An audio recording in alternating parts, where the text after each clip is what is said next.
Okay, we're going to be taking a look at the game Prairie, Aflame, which is all about the Northwest Rebellion of 1885, which took place in Canada West, Saskatchewan. It's published by Legion War Games, came out in 2020, and it's designed by Mark Woloshen. Now, being a resident of Canada, it's kind of nice to see a Canadian subject tackled for a change. Now, the Northwest Rebellion is still a controversial subject in Canadian history. I remember taking it in, I think it was grade 10. I didn't spend a lot of time on it. In the East, since I grew up here in Ottawa, Louis Riel is sort of seen as the bad guy. He led a rebellion against the government. He was tried and later hanged. That probably was a mistake in retrospect. He became kind of a martyr. There's not that many books written on the subject. I have two. I bought this one called The Last War Drum in 1972. It's by Desmond Morton. It's quite good. It's got lots of illustrations. It has maps and has actual photographs of the campaign. Not as clear as Matthew Brady's photographs, but they are an interesting artifact of history. And it's a fair history of the rebellion. The only other book I have is The Birth of Western Canada, History of the Rebellions by Canadian historian George F. Stanley. I have yet to read this one, but I certainly will be getting to it. Now, the average Canadian citizen doesn't know too much about the rebellions of 1885, and I dare say the average American citizen probably knows even less. But it's an important chapter in Canadian Western history, in the development of the country, and in the history of the CPR Railroad. Now I'll show you the rest of the board, but most of the action took place in this vicinity here. A few years ago I drove out there. It's about a 2.5 day drive from Ottawa. It's a long way away. You realize how big this country is when you have to drive it. So I drove to Batoche, where the main battle was. I went to Duck Lake, where the skirmish started. Duck Lake would be sort of the equivalent of Lexington and Concord in the American Revolution. Also went to the Battle of Fish Creek, which is just south of Batoche here. Of course, I headquartered kind of in Saskatoon and visited the battlefields from there. I went to Fort Carleton, also to Battleford here, and Cut Knife Hill, and Frenchman's Butte. So most of the action took place here. But let's take a look at the rest of the map. We've panned the camera just a little bit further south. That's north, and the area is Saskatchewan, of course, called the District of Saskatchewan back then. And the main towns here are Prince Albert, Batoche, there's Duck Lake, Clark's Crossing, Saskatoon, Cut Knife Hill, Bear Hills, and of course the all-important CPR Railroad, which was under construction at the time. It was mainly finished, but there were huge sections of the track that were not completed. And you can see the present-day major city of Regina here. Going further west, we'll follow the rail line to Swift Current. And you've got the Cypress Hills and up to, again, the modern city of Calgary. And way up is Edmonton here. So it covers quite a bit of territory. Each hex represents about 11 miles. So it's an operational and strategic game on the rebellion. Now, that is not the setup. I've been fooling around with it now, and I'm on game turn 5, which is April. The campaign began in March and went till about June. Now, generally what happened was the Canadian forces detrained at Regina, moved up the South Saskatchewan River. There was a battle at Fish Creek. There was that skirmish at Duck Lake. And once Batoche was taken, the rebellion kind of fell apart.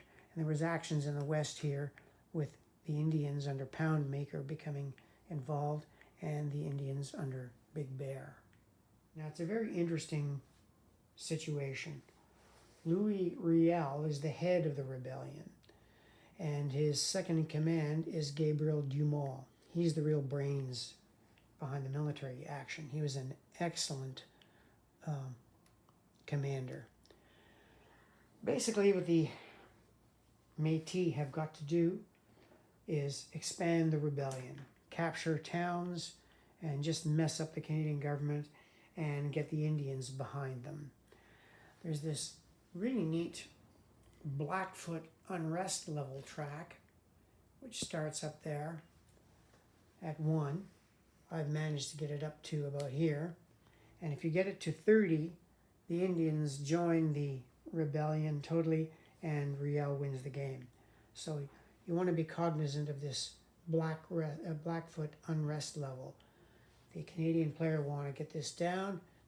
The Métis player will want to get that up. And you do that by capturing towns, defeating Canadian forces, causing them to retreat, etc. When two forces end up in the same hex, you've got this great little wee battle board here. It's small, but it's kind of cute the way it works. I really like it. You've got engaged units. You roll to see if uncommitted units will enter the battle. Will it get bigger? Or will you drive the guy from the hex? It's a whole little subsystem, which I think is kind of neat.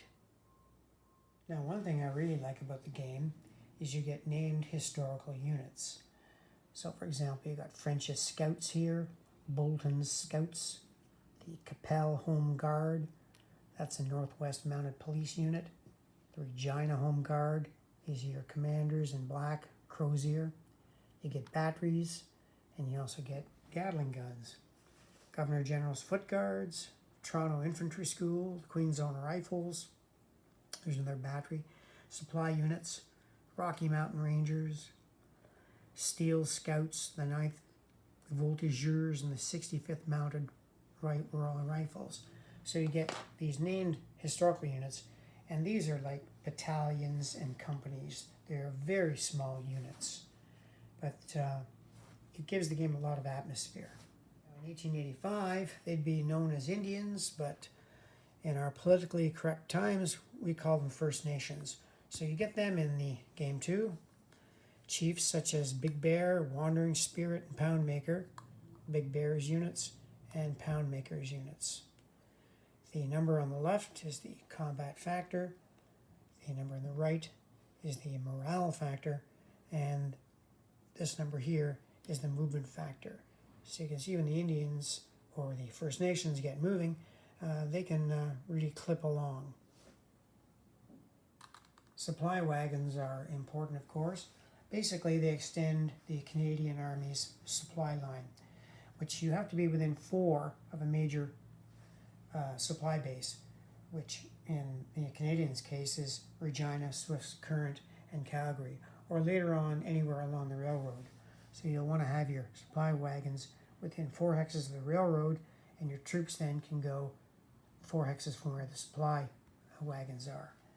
Kind of reminds you of the U.S. Civil War, where it used a similar system. Now, according to the author in his designer's notes, the game kind of breaks down into 3 phases, and I'm kind of in the middle phase right now, and I'm beginning to see what he was talking about. In the initial phase, when the rebellion first breaks out, Riel and Dumas, you're going to want to make hay with them as much as possible. Capture as many towns as possible, and just get that Blackfoot unrest level as high as you can. The Canadians were not ready. The Northwest Mounted Police units are scattered all over the board. But once the Canadian Army gathers together, starts moving on Batoche, Riel and Dumas are going to have a hard time of it. So then that's the middle part of the game, where the Canadians have finally got their act together. They're moving on, Riel and Dumas, and they've got to take back and garrison everything that Riel and Dumas captured.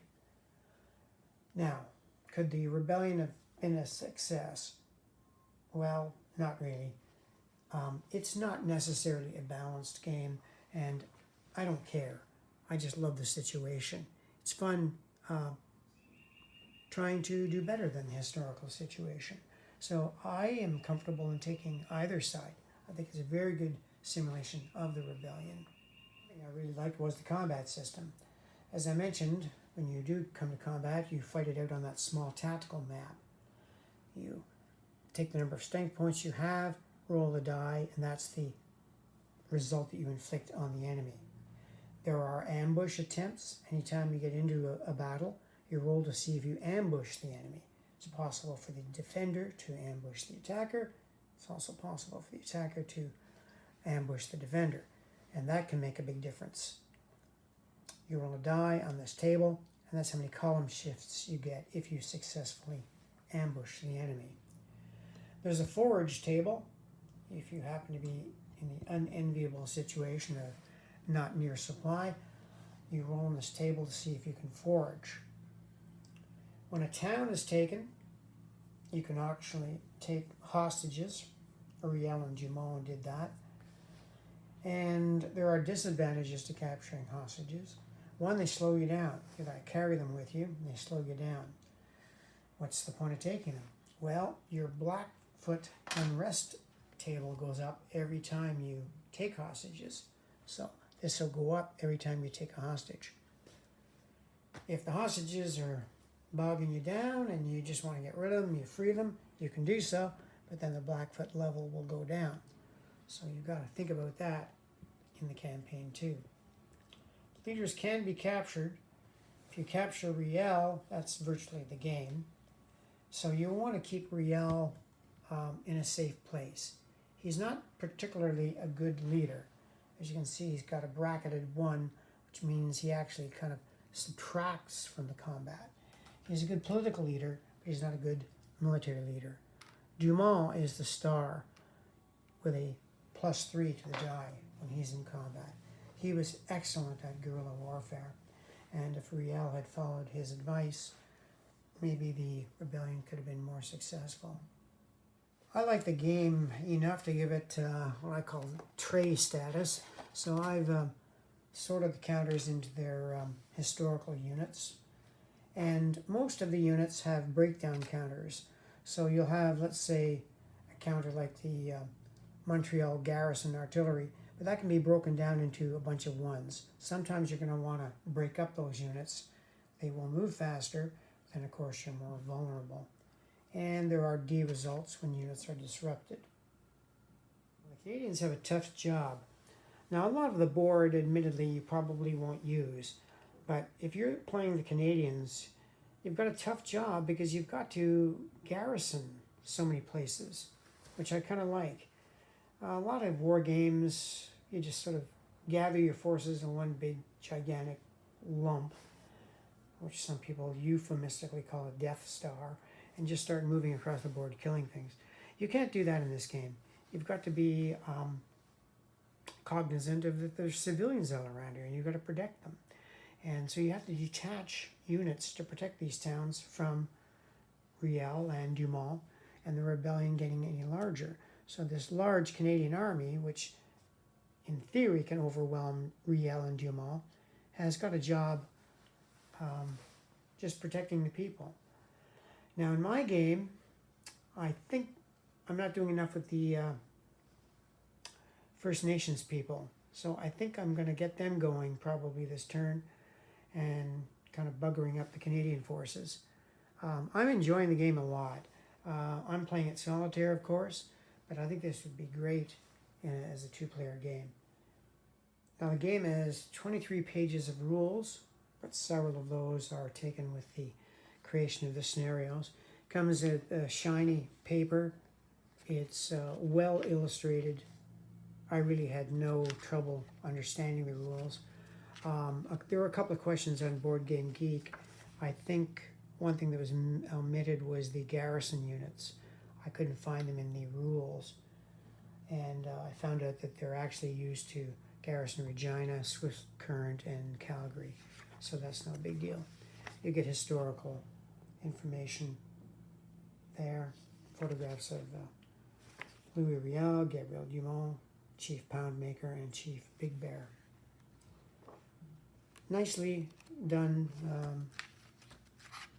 rule book, for sure. With some color historical pictures too. That's Duck Lake, by the way, where the Canadian detachment was kind of wiped out. And like I said, I traveled to these places, Fish Creek and the Battle of Cut Knife Hill, and of course the Battle of Batoche. These full-length, huge paintings were done, commissioned. They're very well done. They're highly imaginative, of course, but just like a lot of historical paintings. But that's it for Prairie Aflame. I mean, I probably could have said a lot more. It's just meant to be an introduction. Who would buy this game? Well, I think residents of Saskatchewan would probably want to buy it. As a Canadian, I certainly wanted to own a copy because it's such an obscure topic. Americans, yeah, if you like the American West, you might enjoy this game to see what it was like in the Canadian West.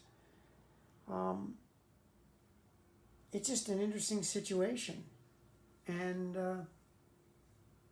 not studied that much. So that's it for Prairie Aflame by Legion Games and designed by Mark Woloshen. And thank you for watching.